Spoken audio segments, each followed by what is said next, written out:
Hola, buenas, bienvenidos a esta nueva sección del blog que he decidido crear a raíz, de un poco de necesidad, ganas de compartir conocimientos, experiencias y demás. El caso es que esta sección del blog va a ir dedicada a lo que es un análisis, no, ni tampoco una review, sino más bien hablar sobre un sistema de videojuegos en concreto, sus curiosidades, juegos, detalles, otros modelos, cosas relacionadas con otros sistemas. Y bueno, sin ir más lejos, he decidido crear este primer episodio sobre la Atari 2600, ¿vale? La Atari 2600 es una consola que se conocía al principio como Atari VCS, ¿vale? Video Computer System, ¿vale? No se conocía como nombre numérico porque decidieron rebautizar la Atari cuando sacó su siguiente consola en mercado, obviamente, la 5200, entonces para diferenciarla de los modelos antiguos. Bien, lo primero que vemos, aparte que el diseño es bastante, en mi opinión, bonito, ¿vale? Incluso hace juego con la base en la que está. Es que la consola, ¿vale? Bueno, lo que llama principalmente es lo que estamos hablando ya, el frontal de madera. Ojo, hay que tener cuidado en buscar información por internet acerca de este tipo de cosas, ¿vale? Porque, de hecho, sin ir más lejos, he leído en... ¿cómo se llamaba? Infoconsolas, me parece. Leí hace ya tiempo que decían que el frontal de la consola tenía incrustaciones de madera, cosa que, bueno, pediría gustosamente a ese tipo de gente que está entusiasmada por lo retro, pero no conoce de verdad la consola en sí, que no escribiese sobre eso, ya que lleva a más confusión y malinformación sobre lo que era la consola en sí. Y sin ir más lejos lo podéis ver, ¿vale? Mirar este pequeño desconchamiento de lo que es la pintura del embellecedor. Digamos que no es madera incrustada, sino es simplemente plástico con una serigrafía de madera, ¿vale? Es símil de madera con vetas y demás, muy bonito, pero es plástico al fin y al cabo. De hecho, esta es una de las primeras consolas que toqué, gracias a que mi padre, conservaba las suyas antiguas y bueno, cuando se compraba las nuevas, pues a mí me dejaba lo antiguo para destrozarlo, y realmente pues me tomé al literal el hecho de destrozarlas, porque se cayó varias veces. Bueno, mi padre lo intentó pegar varias veces y bueno, la dejó más o menos presentable, pero bueno, gracias a eso ya podemos ver que en esta esquina que le falta, pues que es plástico, o sea, no es madera incrustada ni nada por el estilo. Bien, ya pasando a lo que es la consola, quitando aspectos estéticos y polémicos y todas esas tonterías, pues el caso es que lo que llama la atención es los controles, ¿vale? Los controles de la consola iban mediante palancas en switch, ¿vale? Desde el power hasta el color de, el conector, el tipo de televisor al que lo conectábamos, que podría ser a color o blanco y negro, ¿vale? Luego también algo curioso es que a día de hoy los juegos, cuando quieres jugarlo a nivel difícil, normal, tal y demás, seleccionas en el menú de opciones o al empezar la partida, pues yo que sé, desde incluso la NES, ¿sabes? Que es algo básico. Pero con la Atari 2600 era distinto, porque lo seleccionaban mediante palancas, ¿vale? La dificultad, ¿vale? Tanto la de la izquierda, derecha, depende de lo que el juego fuese y demás, podían hacer combinaciones. Luego había dos palancas que no eran de posición, sino que eran de recorrido que volvía a su estado, ¿vale? Que era el Game Select, ¿vale? Para seleccionar un modelo, un modo de juego o otro aspecto que no se seleccionaba desde el menú, porque no había menú prácticamente, se ponía el juego y tal. Y luego el reset, ¿vale? El reset de la consola, ¿vale? Y os preguntaréis, bueno, ¿y dónde están los puertos de mando? Pues muy fácil. Si nos vamos a la parte trasera de la consola, ahí podemos ver los puertos de mando, ¿vale? Como podemos ver, tenemos un conector en el centro de power, ¿vale? Pero en mi caso está vacío. ¿Por qué? Porque mi padre, numerosas veces al abrirla, ya que tenía que reparar mis destrozos, pues se dio cuenta de que la consola no ocupaba apenas espacio lo que es la placa, ¿vale? Entonces había como huecos huecos vacíos, ¿vale? A este lado y a este lado. De hecho, entonces lo que aprovechó es a coger, meter el adaptador de corriente interno, soldarlo, simplemente 2 cables y de ahí tirar cable, ¿vale? Como veis, aquí hizo un agujerito, sacó el cable. Luego lo que sí venía incluido ya es la antena, ¿vale? La antena no había un conector como puede ser en otras consolas antiguas y demás. Y bien, pues hasta aquí lo que es el modelo primero, ¿vale? Este es el primer modelo que salió a la venta, al menos que yo conozca, yo creo que sí, de lo que es la Atari 2600, ¿vale? Luego hicieron una revisión de esta consola, ¿vale? Como podéis saber, habéis estado viendo casi aquí al lado, ¿vale? Y es, como veis, la diferencia más grande es las palancas, ¿vale? De 6 palancas pasamos a 2, ¿vale? Para simplificar un poco la placa y demás. También hay cambios como lo que es la fuente de letra, ¿vale? Computer System, TV Type, y Computer System, TV Type, con otra fuente de letra, ¿vale? Y en principio esta revisión de consola era como esta, pero simplemente con 2 palancas, ¿vale? Lo que se conoce como la Atari 2600A, ¿vale? Pero hicieron una revisión casi poco después, ¿vale? De la consola, y es dejándole lo que era el frontal de madera en negro, ¿vale? Esta consola completamente negra era otra Atari 2600A, pero comúnmente conocida entre foros retro y demás como el modelo Darth Vader, por aquello de que es negra y demás. Característica de frontal, bueno, que sí, parece negro, pero si nos acercamos y en detalle podemos ver que negro, digamos, es negro, pero no es del tacto del plástico de lo demás, sino más bien es como un símil de cuero, ¿vale? De hecho se puede apreciar en la textura, ¿vale? Es un símil como de cuero al tacto, ¿vale? Pero no es cuero, no nos vayamos a confundir.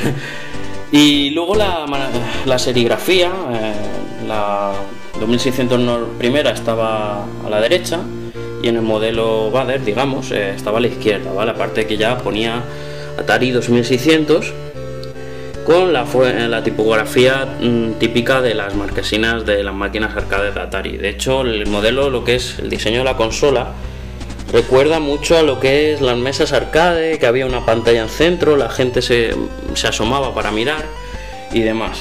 La parte de atrás también cambia, ¿vale? Porque os preguntaréis, bueno, ¿y las palanquitas de dificultad dónde han ido? Pues precisamente ahí atrás, ¿vale? Ahí están las palancas de dificultad y bueno, obviamente el conector power, ¿vale? Esto no se modificó ni nada. Los conectores de mando, pero si os fijáis, todo eso ha ido a parar una parte más arriba que esta, que los tiene más abajo, ¿vale? Parece que el detalle es así. Ya no hay más diferencias, pero sí hay más diferencias, y en concreto es en el diseño de rejilla, ¿vale? Que no es una rejilla, es simplemente plástico con ese diseño, ¿vale? Y es que en el primer modelo, ¿vale? Es algo bastante difícil de ver, pero bueno, voy a intentar darle luz para que se pueda ver lo que es. No sé si lo veis, es una como mini rejillas, ¿vale? Y cada vez os vais dando cuenta que son más pequeñas, hasta que ya forman y van avanzando. Si vamos adelante van avanzando y pues se van cerrando. Vamos, es una forma de círculo, ¿vale? Sería un círculo que daría a entender como que la consola tiene altavoces para que pasase el sonido, porque encima lo tiene a los dos lados, pero simplemente es una rejilla de ventilación para que no lleve a confusiones ninguna, ¿vale? Y este modelo no lo tendría, no tendría rejillas de ningún tipo, ¿vale? Otra cosa curiosa que se me olvidaba también es los conectores. Como veis, es un modelo estándar que creó, digamos, Atari, ¿vale? Aunque hay un poco de desinformación en cuanto al respecto, ya que no se conoce realmente. Pero es algo que este conector de mandos pues, lo podéis haber visto en muchas consolas más. De hecho, que seguramente tendréis en casa, como la Master System, como veis, tenía esos conectores. Y no solo eso, sino de Sega, sin ir más lejos, la Mega Drive, también con esos conectores, ¿vale? Pero también ordenadores de de casa, ¿sabes? Ordenadores domésticos como la Spectrum, ¿vale? Que también tenía este tipo de conector, ¿vale? ¿Esto qué quiere decir? ¿Que todos los mandos eran compatibles entre sí? No todos tenían las mismas funciones, aunque sí podías conectar algún mando que otro y eran compatibles, los mandos genéricos y demás. Bueno, no solo se quedaron aquí Atari, ¿vale? De hecho es algo que le vino bien, porque pese a que sea una consola de los años 80, bueno, finales de los 70, ya entrando en los 80, es una consola que se seguía comercializando. Además, como he dicho, si me parece antes, las consolas aquí en España llegaban más tarde. Normalmente nuestros padres no se las compraban el día de salida, pues por el precio, por demás, y luego las encontraban más baratas, por ofertas, mercadillos y demás. Bien, pues el problema que tenía mi padre, como veis, es el volumen, la voluminosidad de la consola. Y es que, bueno, de hecho os pongo el ejemplo. Aquí tenéis una PS3 y aquí un Atari, o sea, el tamaño es casi igual. No igual, pero son bastante grandes. Contad, mira, la mano, 2 palmos, o sea, es bastante grande, ¿vale? Para ser una consola de ese tipo, ¿vale? Y además, ya os he contado antes el aspecto de los huecos. Entonces, ¿qué hicieron?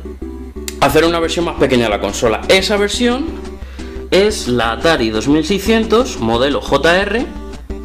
Se llamó así, pero bueno, digamos que es el nombre que tiene. Y bueno, lo primero que vemos de esta consola sobre todo es el tamaño. La diferencia es abismal, no solo por la anchura y la profundidad en comparación, sino que la finura también, ¿vale? Recordemos que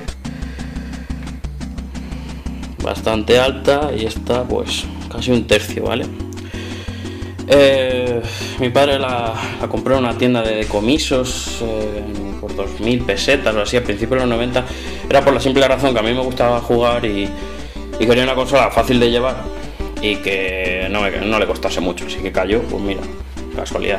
De hecho, algo curioso es que todavía conserva la garantía. Además la garantía oficial de Atari aquí, ¿sabes? Lo que pasa es que a día de hoy obviamente nunca fue abierta. Y bueno, poco más. Lo único que sí es que las prescindieron de las palancas completamente a cambiarlo directamente de interruptores, ¿vale?